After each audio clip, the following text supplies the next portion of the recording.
अब हरियाणा सरपंची इलेक्शंस में महिलाएं आधे की हकदार। जी हाँ, हम बात कर रहे हैं हरियाणा की, जहां शुक्रवार को एक बड़ा विधेयक पारित हुआ जिसमें ये कहा गया कि अब महिलाओं को 33% की जगह 50% आरक्षण दिया जाएगा इलेक्शंस में। जो सरपंच और ब्लॉक समिति के इलेक्शंस होते हैं उसमें अब 50% प्रत्याशी महिलाएं होंगी और इसको पारित किया जाएगा एक ऑड इवन फॉर्मूले के जरिए। मतलब कि अगर एक वार्ड से महिलाएं प्रत्याशी होती है तो अगली बार वो उस वार्ड से प्रत्याशी नहीं होंगी, अगली बार वहां से कोई पुरुष प्रत्याशी खड़े होंगे। तो आइए जानते हैं कुछ युवाओं से कि ये फैसला कितना अहम होगा उन युवतियों के लिए, महिलाओं के संरक्षण के लिए या महिलाओं के एम्पावरमेंट के लिए कितना महत्वपूर्ण है और इसको और कहां-कहां पर लागू करना चाहिए। नमस्कार। नमस्कार। आपका नाम? गजल।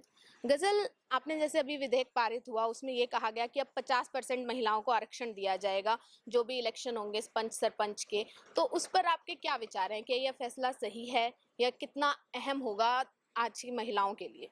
आज की महिलाओं के लिए ये आरक्षण जो उनको मिला है ये बहुत ही अच्छा है, क्योंकि हर बार पुरुषों को प्रधान माना जाता था और अब की बार महिलाओं को ये मिला है तो उनके लिए एक अच्छी खुशखबरी है। लेकिन एक तरीके से उनके लिए ये गलत भी है, क्योंकि उन्हें सरपंच बनाया गया है लेकिन उनको वो काम करने नहीं दिए जाते जो सरपंच को करने होते हैं। और इसको जैसे आपने अभी कहा कि एक तरह से महिलाओं को मोम का पुतला बना दिया जाता है कि वो खड़े तो हो गए पर कार्य जो भी है सरपंची के वो उनके कोई जो परिवार के पुरुष हैं वो कर रहे हैं। तो क्या 50% देने दिया, पहले 33% था, उससे कुछ फायदा होगा या क्या महिलाएं अब बोलेंगी, सामने आकर अपने कार्य करेंगी? आज भी हरियाणा देश वैसे तो पुरुष प्रधान ही माना जाता है और रहेगा भी, क्योंकि महिलाओं को कभी भी समाज के बाहर काम करने के लिए आज़ादी नहीं जाती। शुक्रिया। आपका नाम? कीर्ति। कीर्ति, जैसे ये 50% का लागू हुआ, अभी जैसे गजल ने भी ये कहा कि हरियाणा एक पुरुष प्रधान प्रदेश रहा है जहां पर हमेशा पुरुषों की चली है। इस पर आपके क्या विचार हैं कि क्या 33% से 50% कर देना, उनको प्रत्याशी बना के खड़ा कर देना और सरपंच बना देना कितना अहम होगा और क्या बदलाव ला सकता है?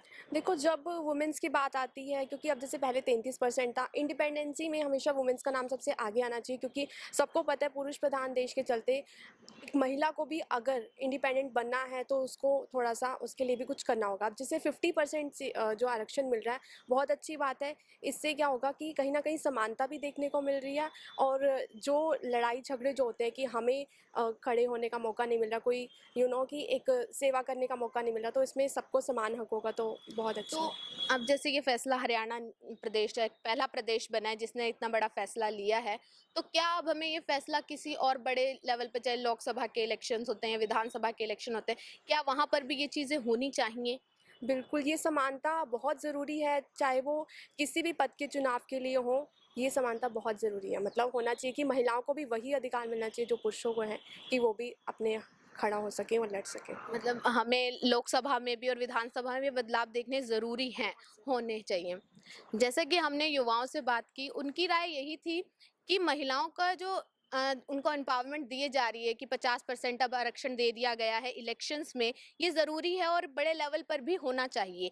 पर अगर हम हरियाणा की बात करें या अपने देश के और राज्यों की बात करें, वहाँ हमेशा पुरुष प्रधान प्रदेश रहे हैं, वहाँ पर पुरुषों की चलती आई है। महिलाओं को प्रत्याशी तो बना दिया जाता है, सरपंच भी बना दिया जाता है, पर वो कार्य नहीं कर पाती। अब सवाल ये रह जाता है कि महिलाओं को कितना ग्राउंड पे लेवल पे वो आकर कितना काम करेंगी और कितना पुरुष उन्हें आगे बढ़ने देंगे।